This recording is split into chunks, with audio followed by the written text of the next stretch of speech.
My name is Kailash. Mhm. We are going to talk about our experiences in this country and back home. So, if you will please tell me, first of all, what's your name My name is Kanchan Jain.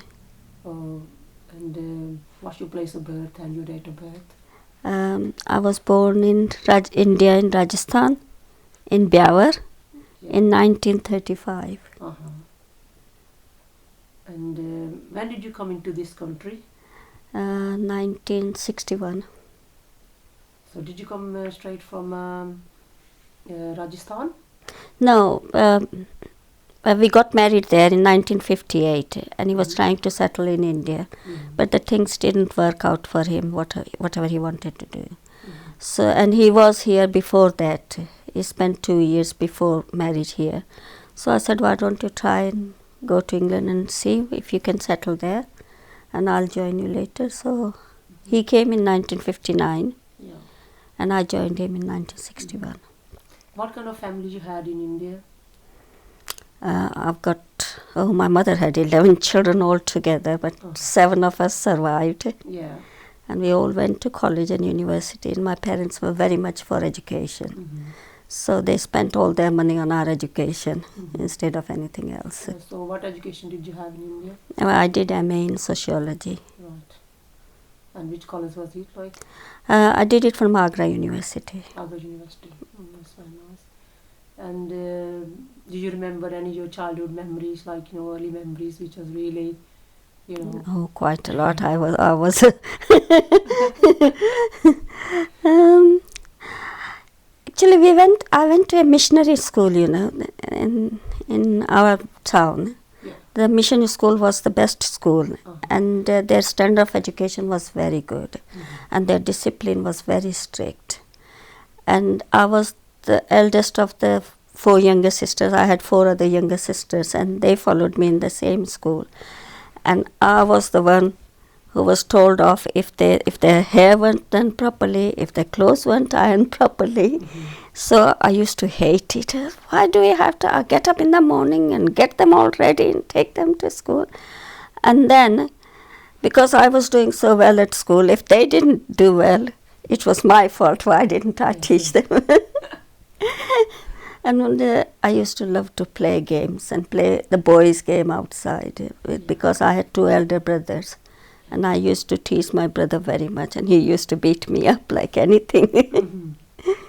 What kind of schools were they like? It was a girls' school, Girls' school. yeah. Mhm. And that was the middle school. So I went to a missionary middle school, and I went to Muslim high school, and I went to a Hindu college. So you have the experience with Of all the schools religions, and I was religions. still a Jain. Oh, I see. That's very nice. And what religion you belong to? Like you said, you are you Yeah. believe in Jainism. Jainism, So yeah. can you tell any experience about that? What are the foundations and what are the rules and Um, well, at home, most Jains, the discipline in the home is very strict, Mhm. and you are strict vegetarian. And then in most of the families, you eat before the sun sets. You can't do it here. But at home, we had to eat before the sun set, and mother used to cook for us. And nobody was allowed in the kitchen except mother and all the family. Like, even if you could afford a cook, you wouldn't let the cook go in the kitchen and cook for you. Mhm. Because everything had to be sorted out, and everything had to be saved and properly looked into.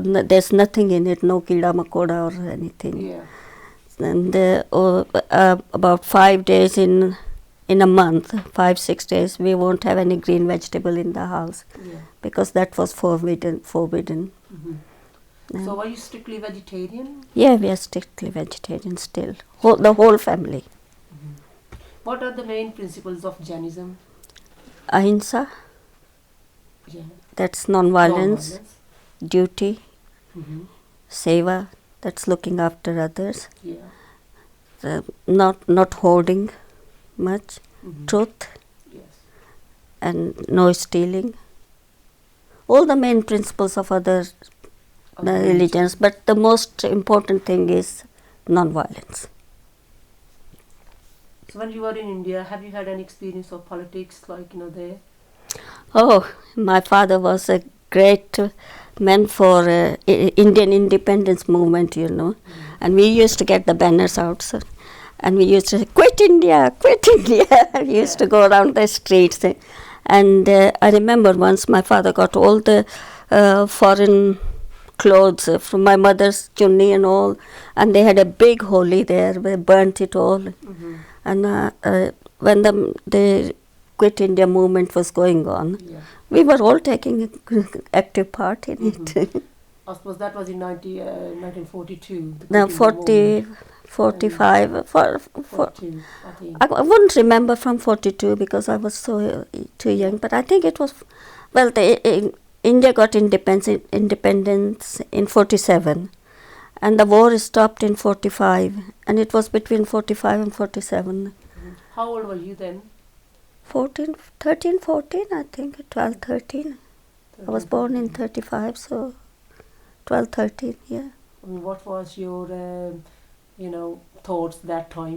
What was you thinking about the independence, or did you understand the difference between, slavery or independence? We did because we talked a lot about it. My father was so much involved in it, Yes. and my brothers were involved as well. And at the age of 12, 13, I read the book Angrezon Bharat Chodo. That was in Hindi. Yes. And that was confiscated. Actually, we had to hide it somewhere. And when we read it inside the blanket, sat there. Mhm. And from that, I got a lot of inspiration. What were the social conditions that time? In what way? Like, how you used to, deal with people, like, say, in relation with Hindu, Muslims, and like, Oh, I had Okay. lots of Muslim friends Mhm. because I went to the Muslim school. I had a Christian friend, I had a Muslim friend, I had a Hindu friend. We were all together and were very close, really. We never thought that there was any enmity between Hindus and Muslims or Christians. We got on very well. Mhm. And you had some employment there, obviously. Yes. When he came over here, before he came over here, he said to me, "I'll only go away if you get a job." So I went to I went to Rajasthan, Mhm. and within a few days I got the job teaching in a degree college, the degree classes.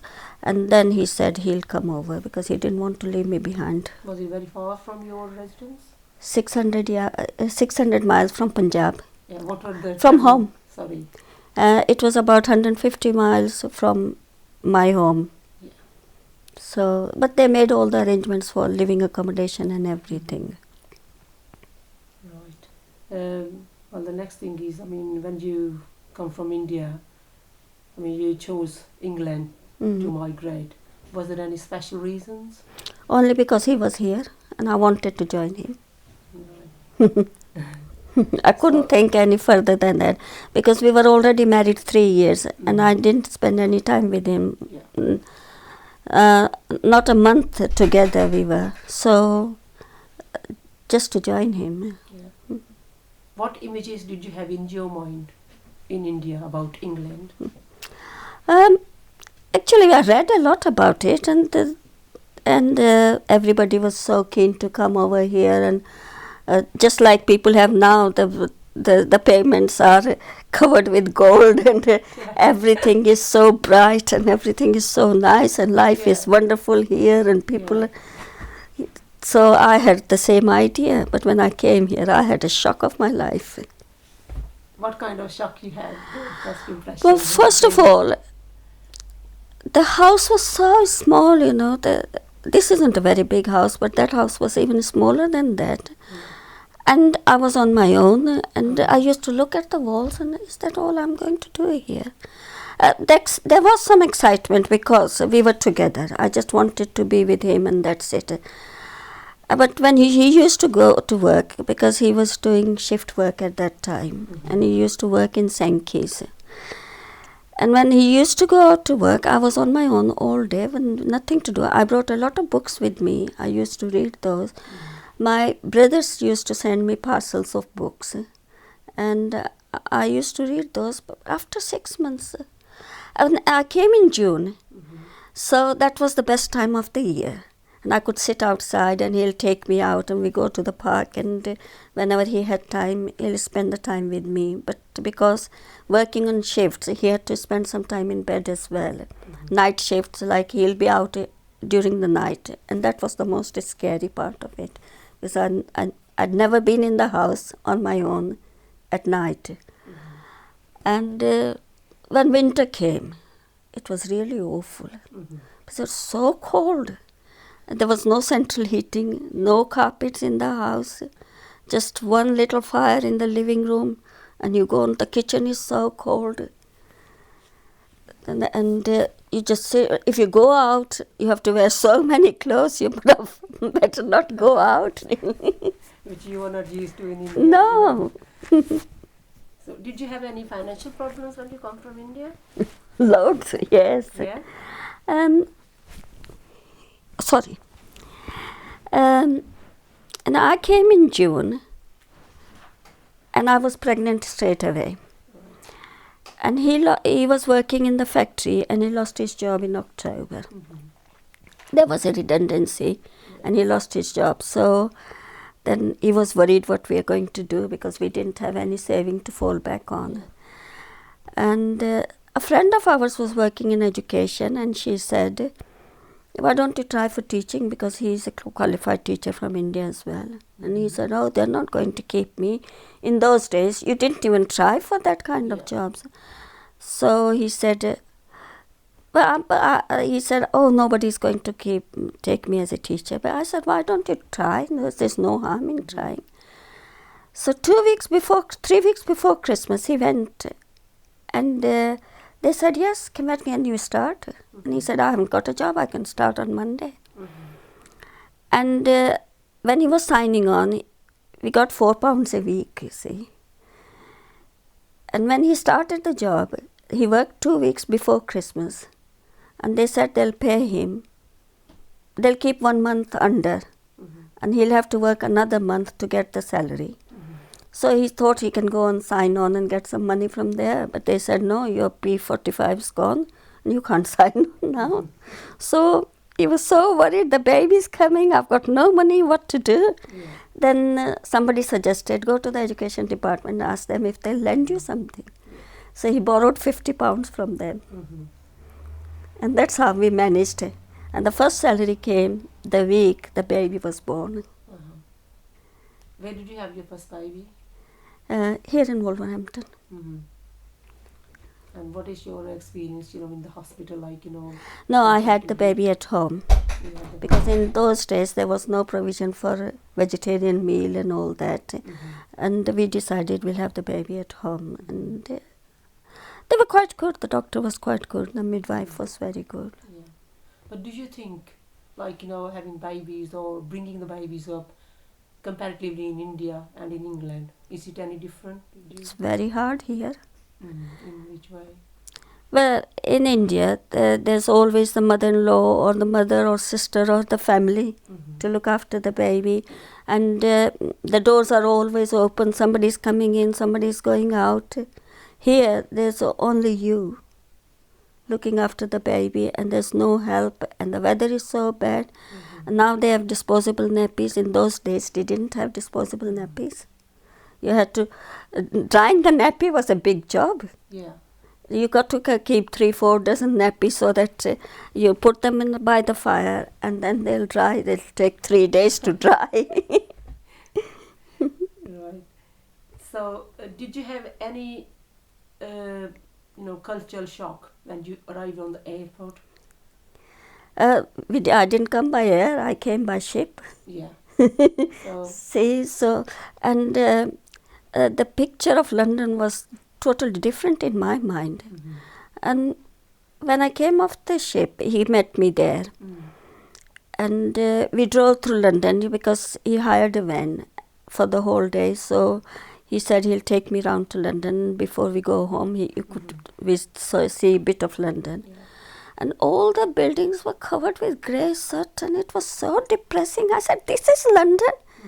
Even Bombay is better than this, I said to him. Because I set off from Bombay, you see. And I said, I've just been to Bombay, and Bombay looks much nicer than London. This is what London is. Oh my God, where have I come now? Yeah. So you remember the date when you came in the ship, like, when you came here? I think it was 18th of June, Mm-hmm. 1961. Yeah. How much the fares were that time? Do you remember? My brother paid for my fare because he couldn't afford to send any. Mm-hmm. And I was desperate to come here, so he couldn't buy the house on his own and he wouldn't let me live in a rented house. Mm-hmm. So he got with his friend, and between them they bought this house in Railway Road. And so he couldn't send me any money, so my brother sent it. It was 1500 rupees or something for first class. Yeah.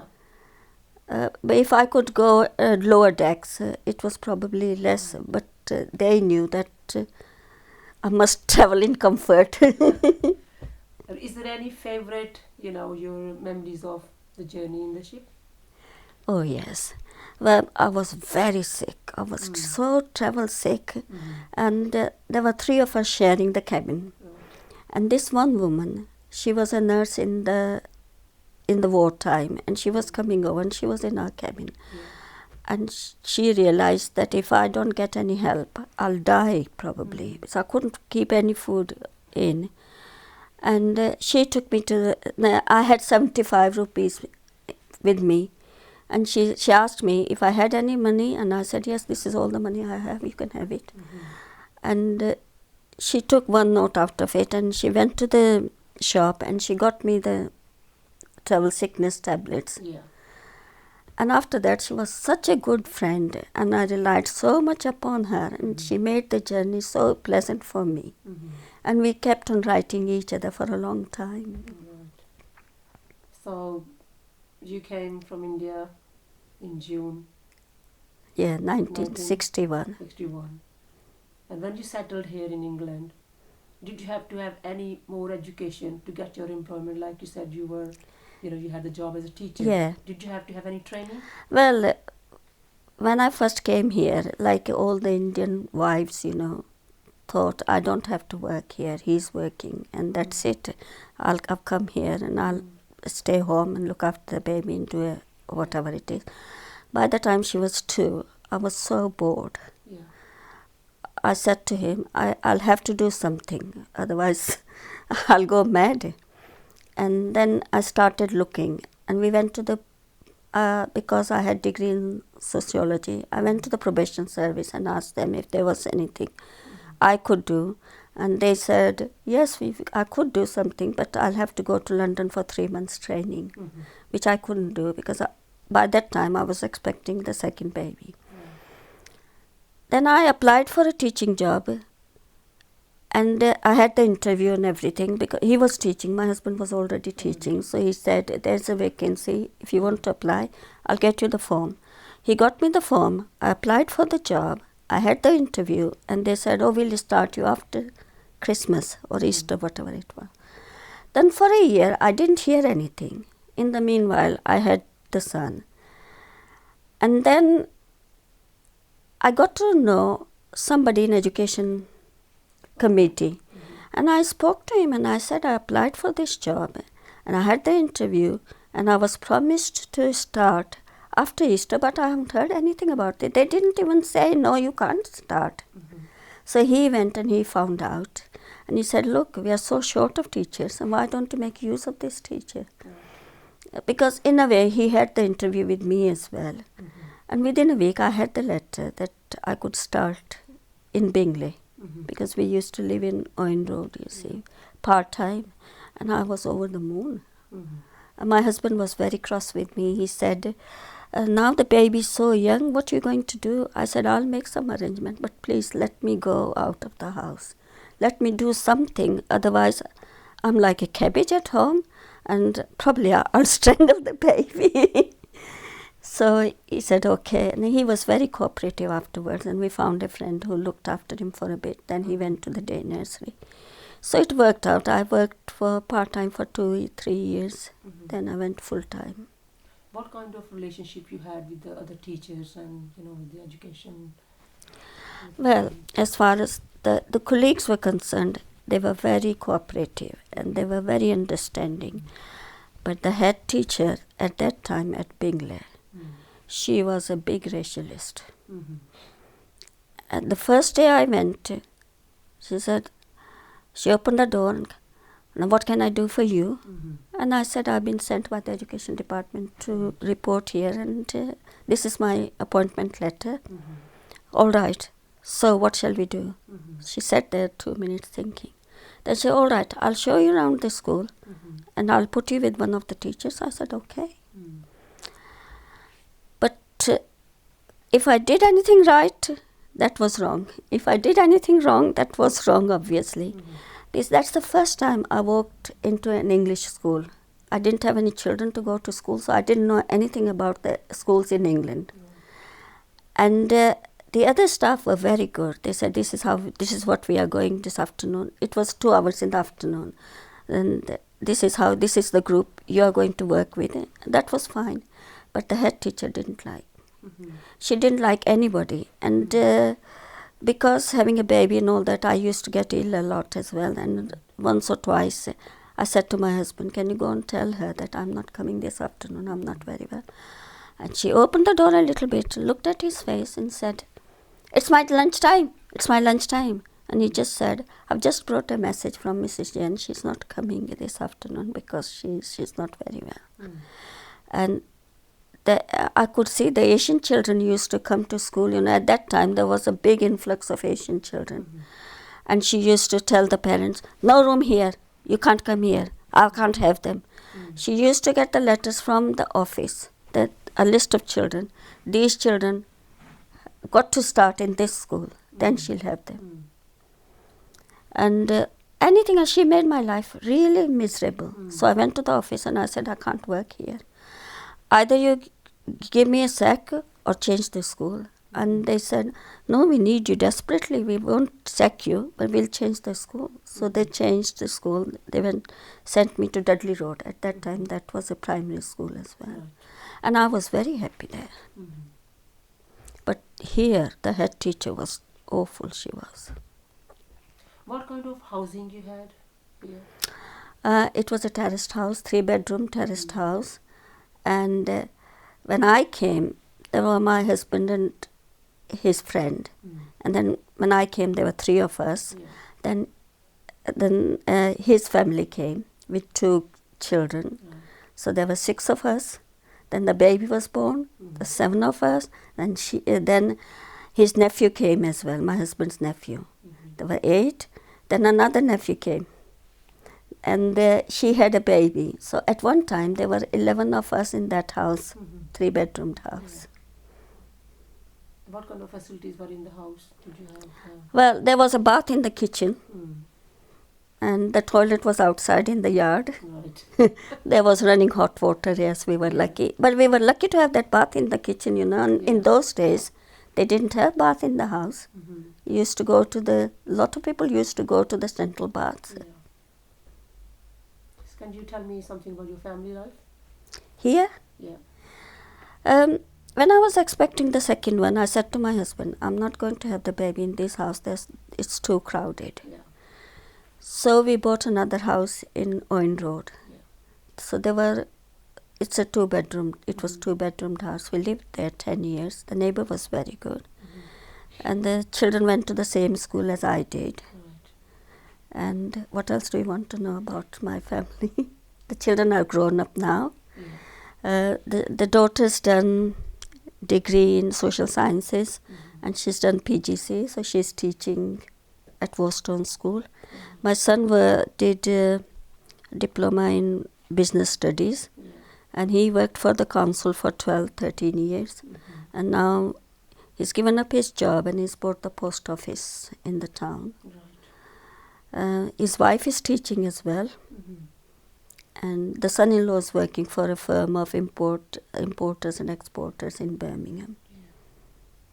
So what do you think, bringing up the children here, like the second and the third generations, what are the differences between the parents and... There used to be a lot of differences, but India's catching up now. Mhm. We are old-fashioned here now. Right. Actually, the daughter had a very hard life here. My husband won't let her go out anywhere. She didn't go on school trips like they went for 3 days, for a week, for camping or anything. She wasn't allowed to go. And when she was at college, she did the degree from Polytechnic here. It was Polytechnic then. She used to go by bus, but I used to go and fetch her from school, and she wasn't allowed to stay overnight with the friends or go out. She's got that kind of nature that she accepted all that. Still, she doesn't go out that much. She's at home for 2 weeks now, holidays. She doesn't go out that much, but she wasn't allowed to either. If the friends came here, it was okay. They'll study together and they do anything. She could go to pictures with her brother or with a friend whom we knew, but otherwise she wasn't allowed all that freedom. So you think your children have a better chance of education here than India? I don't know about the better chance, because even if they were in India, they would have had same kind of education. Because we had the same kind of education there, you see. But I don't know about other families. But if they had the ability, they would have had the education anyway. Did you feel any complex at all, like, with your education comparatively, the education in England? Only in the sense that if they were discussing something and I would have said something in the earlier stages, later on, I got more confident and I learnt a lot more about the way of education here and all that. But before, in the beginning, when they used to have their meetings and put suggestions, and if I did something, we didn't understand what was it. And that used to make me quiet, but I thought, well, why should I be quiet? I'm doing the same kind of job as they are doing it. So I used to speak for myself, and if I didn't, I would discuss it with a friend of mine, and 2 or 3 of us will put the same point together. And that carried more weight, What are your leisure and cultural activities? Looking after the family. At the moment, we are out of the country 6 months of the year, so we go on holidays. We've been to America, we've been to South Wales now. We're going to Scotland next week, and we go to India every year now. The cultural activities, we attend friends' weddings, we go meet together. We've got a temple in Birmingham where we meet once a month. Have you got many families of Jains? people? Yeah. About 20 families in the whole of Midlands. So you got a certain temple here in Wolverhampton, or No, just one in Birmingham. in Birmingham?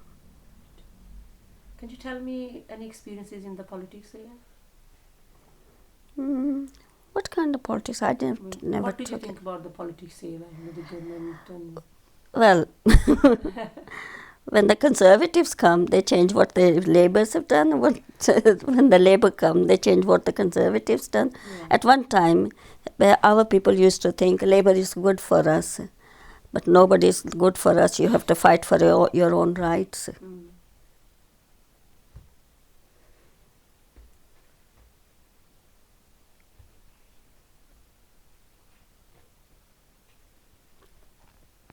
So do you think we can play an active part in Britain's politics? We should. In any way? We should. In which way? Like, how Well, can we help? Taking part in elections and joining the party and getting the seats for MPs and councillors and things like that. We should have more voice in politics, otherwise nobody is going to listen to us. So, have you seen any changes in Wolverhampton since you arrived here? What kind of changes? Maybe like structural changes or in the behavior. Wolverhampton's changed altogether. I think people are more racially aware now. There's less discrimination than it used to be.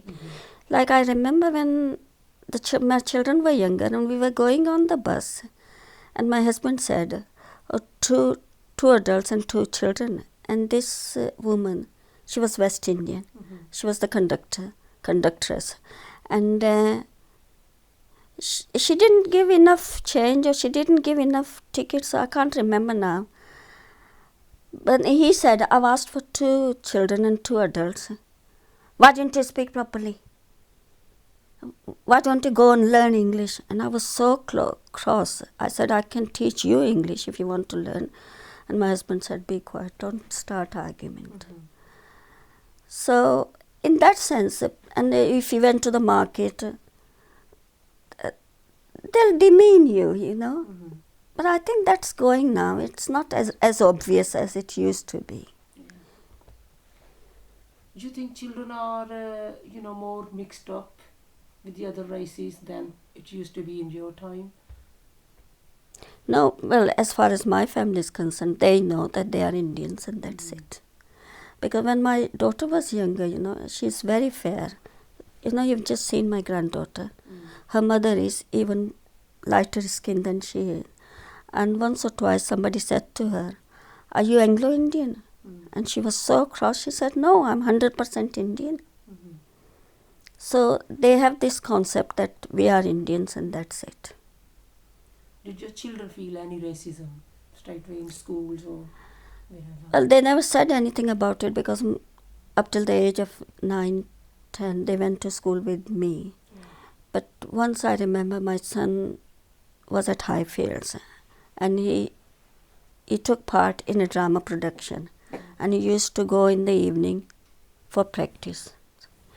And he was standing at the bus stop, because we just said, oh, take the bus money and you can come on the bus. The bus comes right up here.